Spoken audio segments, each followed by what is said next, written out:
Well, hello and welcome to the stream. Let's go ahead and see what we can get into. We're going to do a little bit of this Lord Bill this evening, and we're going to be picking up on Midnight in the Desert.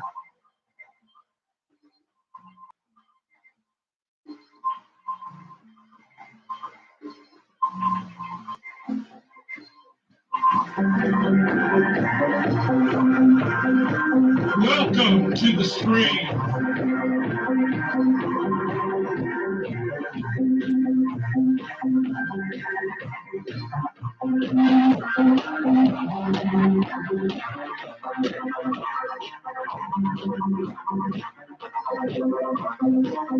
Coast to Coast Archives, you're listening to the best of our network.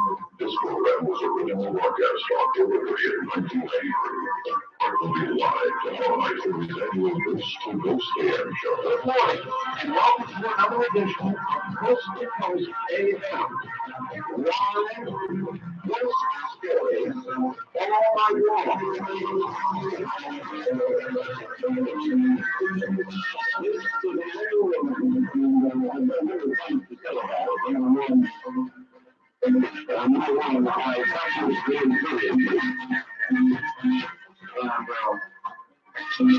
Halloween tomorrow.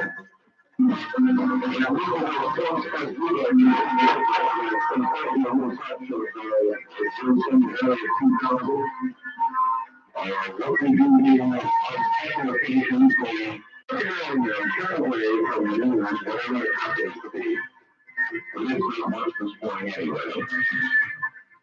But now, we're going to delve into a whole other world, and one that reveals story is going to frighten you.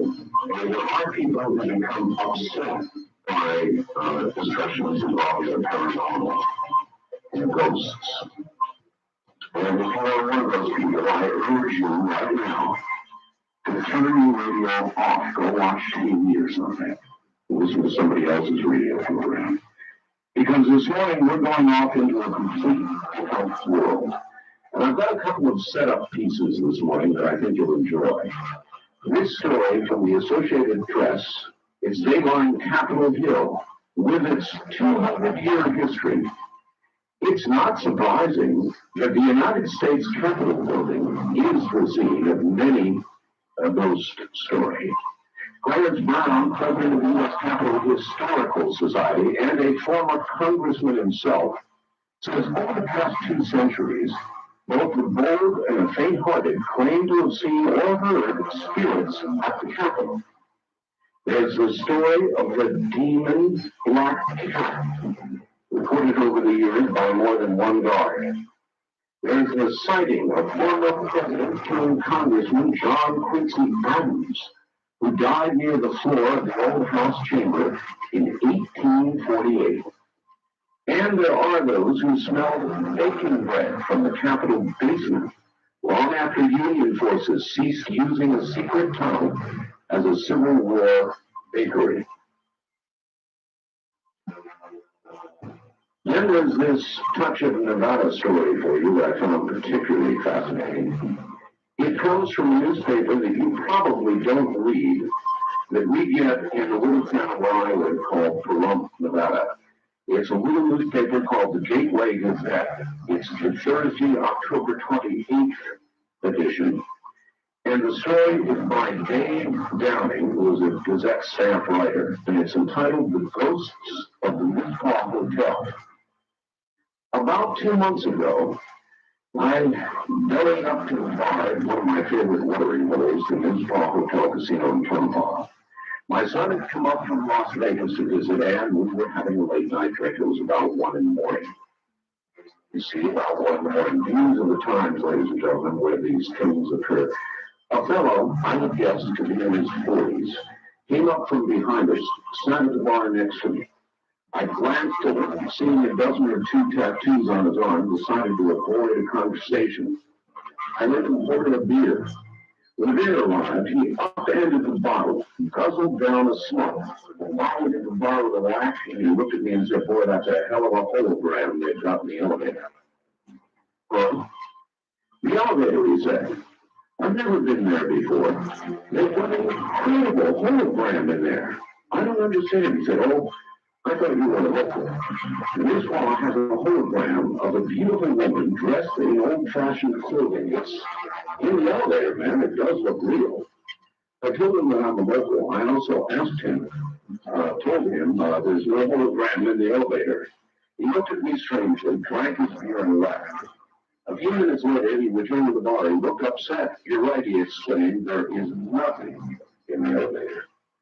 He walked back toward the elevator, and I never saw him again. And the lady in red appeared again. There are many strange tales in the hallowed weed halls of the Midfall. The most popular tale involves the murder of a pretty young lady on the 5th floor of the hotel. She was a lady of the evening, became lost in a red triangle. That's according to the assistant manager of this office, Sue Herman. She was caught with another man by the man who was madly in love with her. He stabbed her to death. According to Herman, there have been many sightings of the lady in red. She resides on the 5th floor, but she wanders all over the hotel. She loves to throw pranks. She's the one that causes the keynote board to light up. Many employees have visited to the roof when they've seen the keynote board begin to flash numbers as if the game were in progress. The keynote boards in the roof haven't been connected to an electrical source for years. Many claim she can be heard at night, moaning, she's walking about the floors. She's been known to carry out a conversation with people. We'll later find out no one's there. Sharon Mitchell of Round Mountain relates a story about the lady in red that occurred to her son Stuart. When he was working at the hotel during its reconstruction in the late 70s, Sharon was a dealer and a pit boss for the Midfall at the time. Two of my sons worked after school at the Midfall, helping to remove walls and do general construction work. Stuart was 14 or 15 years old at the time. One night, Stuart was unusually quiet on the way home. I asked him if he was feeling okay, but he said something weird had happened during work. Stuart told his mother, I was working down the basement, tearing out a wall. There was a woman with me. She asked me what I was doing, and I told her I was taking the wall down. She told me she didn't want the wall taken out. I asked her who she was, and she said, I live here, and I don't want that wall taken down. Stuart went to get his boss. When they returned, the lady was, of course, no longer there. Sharon told his son that it didn't seem much to be upset about. Stuart responded, but Mom, it isn't Halloween, but she was dressed in a costume. According to Sharon, her son then described the lady as wearing a long dress with a bustle that looked like turn-of-the-century clothing. He was very upset. Mitchell said she really didn't believe in ghosts, but if they exist anywhere, they're at the Midfall. Pat Dennis, a former Midfall waitress, is one who has personally seen the keynote board begin to light up. I don't know for a fact that the keynote board isn't connected to an electrical source, so I can't really say if the lady in red is involved. Who knows? Maybe they left a wire or two connected to some source by accident. And says she's heard that the lady in red will steal guest shoes, but only if the shoes are red. George Tooley, a former slot mechanic in Midfall, has seen that board light up the keynote board. It would start playing a game. Usually it would happen during the graveyard shift. All of a sudden, the numbers would start lighting up as if a game were being played. You get about 20 numbers. They'd stay up for a while, then all go up. Just happened 3 times one night. The pattern that the controls for the keynote board, get this, were removed in 1979 when the hotel went underwent reconstruction. There are no controls from there, he said. Waitress Linda Evans has had direct experiences with the lady in red. She's always been kind to me, but she doesn't like men. He said, Evans tells a tale of her involving his son and grandson. The son was 26, the grandson 15 at the time. I was in the employee section yesterday. I had only 2 hours sleep and I was exhausted. My son is going to arrive, and I opened the door for him. It was together, staring beyond me. It looked as if they were in a trance. I asked them if they were coming in. They just stood and stared. I finally turned around behind me, but I didn't see anything. I turned back to my grandson said that's the first time I ever saw a person without a head. The boy told them they saw a woman dressed in red walk across the room and explore the wall. She was holding her head in shook. They both said they saw the same thing. He also tells the story of a band who had been contracted by Chicago. This story is about a lady who was a party in her room. During the party, she asked me for the seance. The lady not only appeared, but bothered them to the rest of the week. She wouldn't leave them alone. There are other stories about different choices in the book. Gina Heitman, Ms. Broadcast Clerk, tells about a woman in Las Vegas that had a room on the 5th floor. She woke up and saw a man at the foot of her bed. She began screaming, made quite a bit of racket. Next morning, while she was checking out, she apologized for making such a scene. She explained to me that it was the worst and most realistic nightmare she'd ever had. She went to the Pittman room, that's the Pittman room, for breakfast. She was drinking coffee, glanced at the pictures on the wall. Suddenly, she dropped her coffee cup and began screaming again, "That's him! That's the man!" She was looking at a picture of Senator G. Pittman. According to Gene Bridges, a front waitress for this party, used to have a security guard named Otis. Otis was a huge man that others would be afraid of. Big monster. Bridges Marcus told how Otis was scared to death of the fifth floor. He would refuse to walk there without someone with him. Sometimes in his book, he had gone to the fifth floor room because of a loud party. And that's where he thought. I'm going to stop there, there's more. But that's a little tale of what's going on here in Nevada. And one of the brothers in Colorado, the local community there has been for a very long time. There was a ghost. Now, I guess Nevada is a likely candidate for this sort of thing. I don't know why in our history, some of it in the past while. And that brings me to why so many ghosts appear, or so many spirits appear to remain here on this world. I think they can't go anywhere else. Frequently, when a death is unexpected, early, violent, when there's something utterly unsatisfied here on earth, unrequited love frequently will bring a spirit that seems to stay. Other reasons, I don't know them. I just know that I've heard the stories, and this morning you're going to hear them. That's what we're going to do. We're going to talk about ghosts, poltergeists, spirits. And one of the reasons that I found this topic through my life so fascinating, and I always return to it, is because for a very long time I've been on a search, a hard search, for some sort of proof of life after death. Now, obviously, if spirits are remaining on Earth or here at all, that means there is some sort of life after death. This may be an aberration. It may be, but nevertheless, it certainly is, you must admit, an indication that there is something that comes after. So, if you have a ghost story for us this morning, a real ghost story, if you've seen a ghost or being bothered by one now, we want to hear from you. And that's a little taste to get you started. I now await your story, and we'll be right back.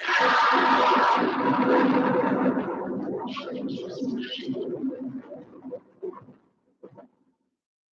right, if you're ready, I think I am. As it starts to get scary enough, I will extinguish my lights. And sort of get in the spirit thing. I've done that every year. I'm not allowed to bring a candle here. No fire. But I do extinguish the lights and kind of get myself into the mood. Here we go. Wild card line 3, when you are on air. This story revolves around a historical building in town of Provincetown, Massachusetts, which is a town that's out on the very tip of Cape Cod. A number of years ago, going back about 20 years ago, my uncle was a homeless contractor who took a job as a solicitor and he was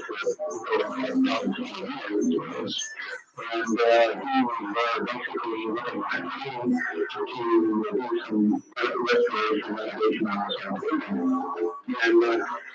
And this guy who, a hockey ground, those sort of things.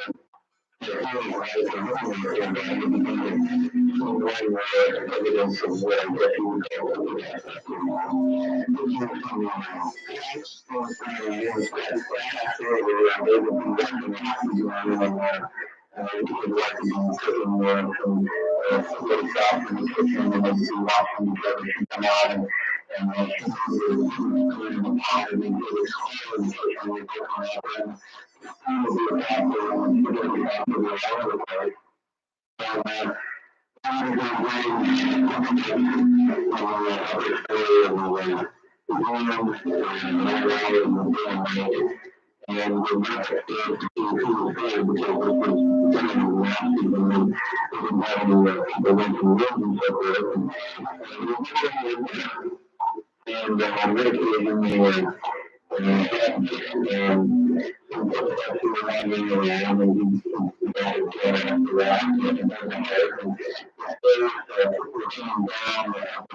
I really do appreciate that. It's right down my alley. Thank you, good morning.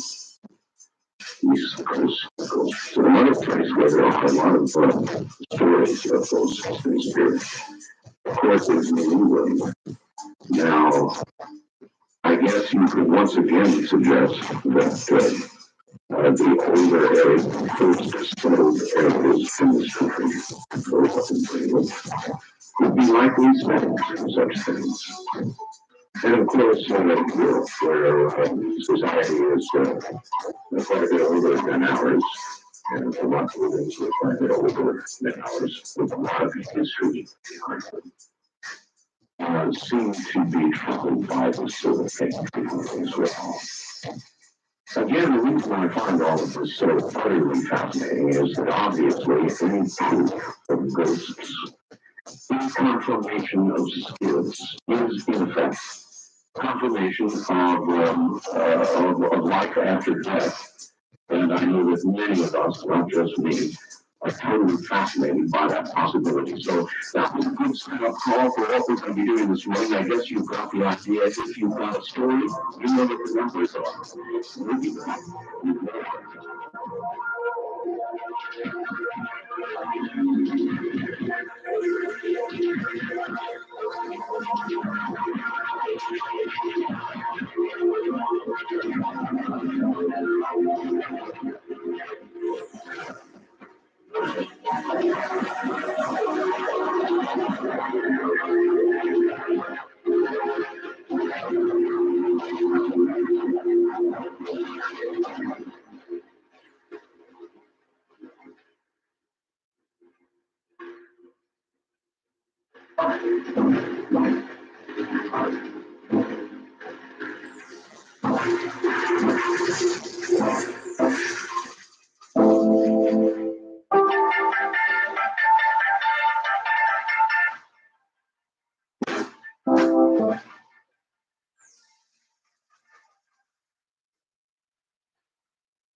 Tonight's program is a rebroadcast from October 30th, 1993. Joey Hart live Monday night with his annual Ghost to Ghost AM show. I'm Martel, back to the phones. And good morning, first time caller line. You're on the air. Where are you calling from? Oh, excellent. Welcome to the program. Last year, my mom and I lived in a big old brand new house. And I started hearing things, but I thought it was the children. The house was so big that you might get to the next room with 5 kids. Anybody could be anywhere in the house. And I go, and the door slammed too hard, so I go to a reprimand. Don't be slamming the door, and there's no one there. So, of course, your mind tells you, I thought I heard something. Oh, wow. And so then you hear footsteps, and before you come downstairs, and you go, and oh, I thought I heard something. Oh, wow. Yeah, well, the human mind, of course, reaches out to find rational explanations for things that may not have any rational explanation. Absolutely, and denial, too. Sure. It's called denial. Well, unbeknownst to me, the children were experiencing noises and footsteps, and I didn't want to tell them because I wasn't sure what it was, and I dismissed it from my mind. And then my son said, no, this is something. I didn't want to scare them. And apparently they were experiencing all this as well. People went into the shower, someone entering the shower when they were in the shower. That would bother me. Oh, that's very unnerving. Suddenly be in the shower soaking up and feeling brushing about another body. Real sensation of something or somebody, and you quickly look out the curtain and no one's there. And you quickly let it all in because I had no idea. But here again, oh well, I guess it's my mind. Well, everyone was experiencing these things, but no one told anybody. I didn't for specific purpose. I didn't want to scare children. They didn't tell me, thinking as a child thinks that if they told me it would come true. Right. So one day that we found out that everybody knew was when I was reprimanding my son, and he was very distracted and agitated, and I thought he was being disrespectful. So as I started to correct him even more, he finally said, you know, Mom, it's not true. I saw something. And that's when the flood and everybody, yes, I saw it too, and I heard this, and I saw that, and I mean, you hear someone jumping on their bed, and I go to look, and nobody was there. And every night I was home alone, you know, very agitated, and I couldn't read, I couldn't sit down, I couldn't watch TV. And so finally I sat down and looked at picture books, one of the children's picture books. I had this overwhelming sense of going and looking at this, and when they fell home, they had footprints of mud. And my son couldn't see them there. And whatever it was, was stirring me. That's why I was so agitated. So these things just started accelerating. When the same found out that we knew, it started manifesting itself as one of the shadows. And I'm talking about 12 in the meantime. The trouble talk first, and lady came just crumbled. They were crumbled, absolutely, and they were yelling and screaming. I'd be crumbled too. And I mean, I was just, I didn't know what to think. So I called my priest. I went out there, right away down in the van, and went up there and told him. He didn't believe it. He said there were mice or, you know, people staring and all these common explanations that you had. I was so upset that I was going home. I knew that we saw and we heard what we saw and we heard. Finally, for that night, I saw the shadow, and I went to that. We were all sleeping well together. We all had to touch each other. Everybody, 6 people in the room, everybody, something had to be touched, and we were so scared. I do understand. I didn't want to tell anybody the reaction of the place. That it wasn't true. I thought we could be labeled as either liars or. Did the priest come in? No, but he didn't want to deal with it. He didn't want to hear about it. I mean, what I guess I figured out later, like, what did he do? I don't know. I still don't understand why he did not help us. Well, how did it become resolved? Well, another priest who left the house, the thing got very agitated. Started throwing things and making noises, and when the priest left, it was so here. We all, my children just became hysterical. I got a crucifix and very corny, I guess, but I went through the house, sending it back to where it came, and it left. But I was still about 2 weeks older now. We're still sleeping together. No one can move. We're paralyzed. No one's eating. No one's going to school. No one's anything. And I'm just thinking in my mind what she was doing. And the voice said to her mother, sure enough, I called around the last known address she was at, and we had seen him in about 15 years. Somehow I was able to track him down in San Francisco. He had died 2 months before. Oh my God. Thank you, Carol. Thank you very much for the call. That sends shivers down my spine. That's the kind of thing that does